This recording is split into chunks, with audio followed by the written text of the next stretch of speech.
Em nome do Pai, do Filho e do Espírito Santo. Amém. Queridos irmãos e irmãs, sexta-feira, 5 de fevereiro de 2021. Aqui estamos mais uma vez para o nosso momento de oração. Em posição de oração, já vamos nos entregando a Jesus e pedindo a Ele que todas as nossas ações, que todas as nossas intenções sejam puramente usadas e ordenadas para o seu maior serviço e para o seu maior louvor. Que este momento seja graciado por Deus, que nós possamos no Evangelho de Marcos, capítulo 10, versículo de 1 a 13, alcançar a sabedoria de perceber que temos uma graça, um exercício para o decorrer da semana, que eu seja capaz de ouvir e colocar em prática os ensinamentos de Jesus.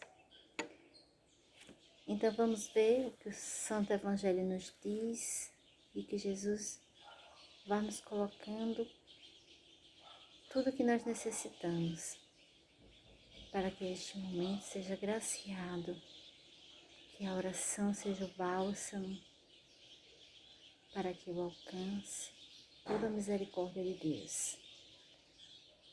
Daí se dirigiu ao território da Judeia, do outro lado do Jordão.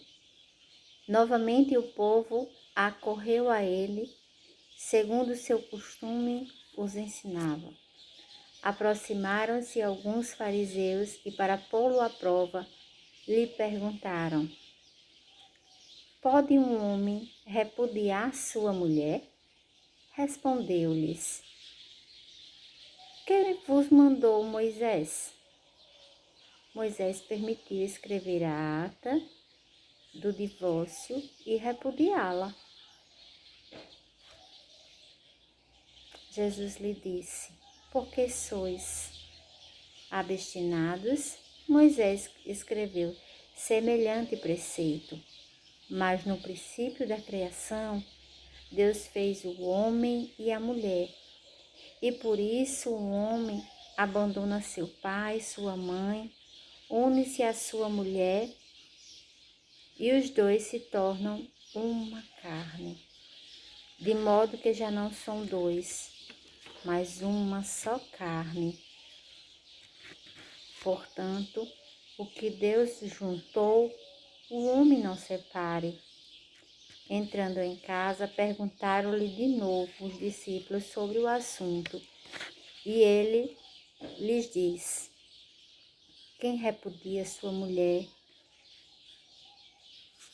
e casa com outra, comete adultério contra a primeira. Se ela se divorcia do marido e casa com outro, comete adultério. Palavra da salvação. Glória a vós, Senhor.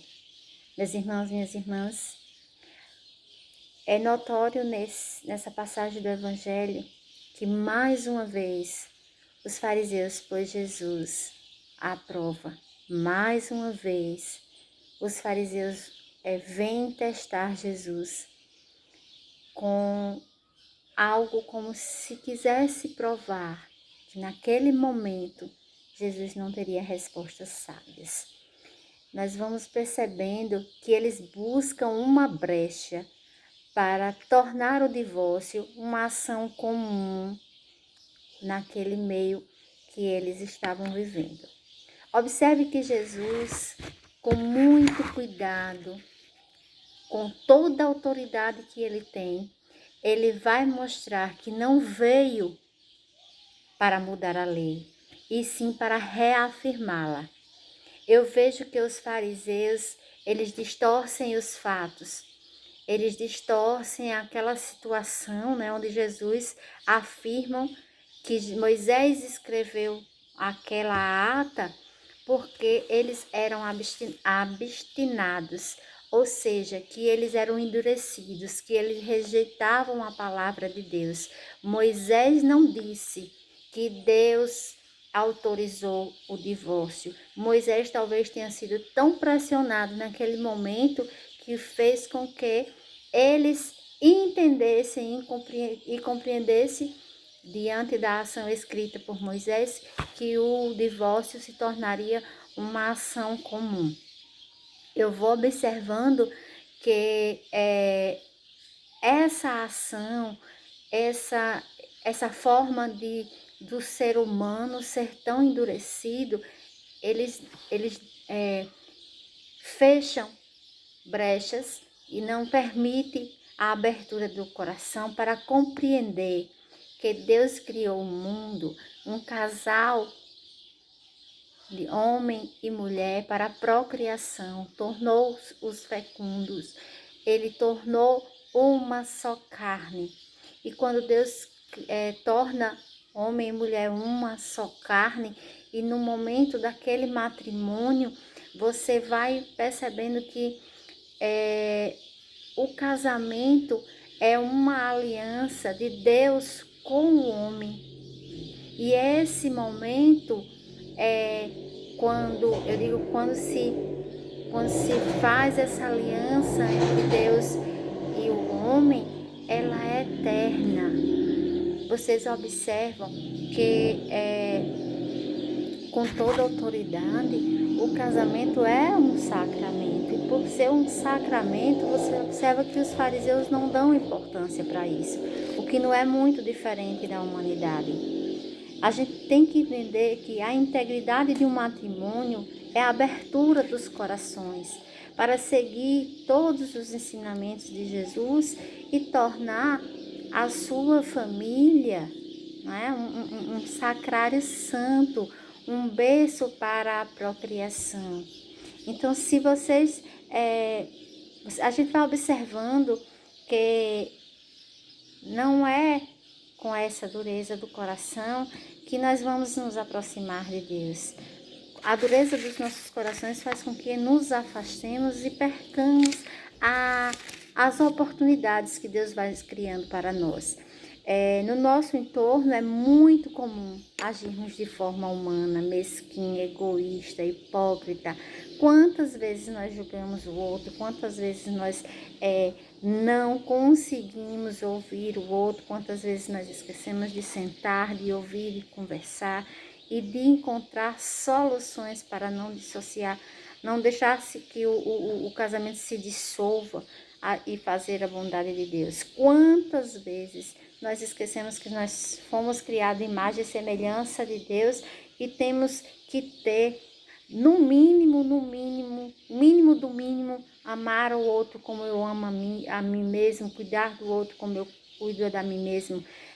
Jesus, ele tem toda a sabedoria quando ele vai igualando, aqui nessa passagem, quando ele iguala o homem e a mulher, quando ele coloca a mulher na mesma posição e responsabiliza os dois de ações de adultério. A gente vai observando que nas entrelinhas ele nos faz um convite a nos igualar perante toda a sociedade. Ele nos faz um convite a nos colocar como instrumentos de Deus, nos colocar na mão de Deus. Enquanto nós nos coloquemos na mão de Deus, nós vamos aprender a ouvir, vamos aprender a colocar em prática todos os ensinamentos de Deus. Mas para isso, eu preciso compreender que eu preciso estar de coração aberto, de coração limpo. Essa abertura de coração vai me aproximar e eu vou ver o outro com os olhos do coração, eu vou cuidar do outro, eu vou saber que, independente que seja num matrimônio ou não, Jesus nos convida a nos colocarmos diante dele e sermos realmente instrumentos.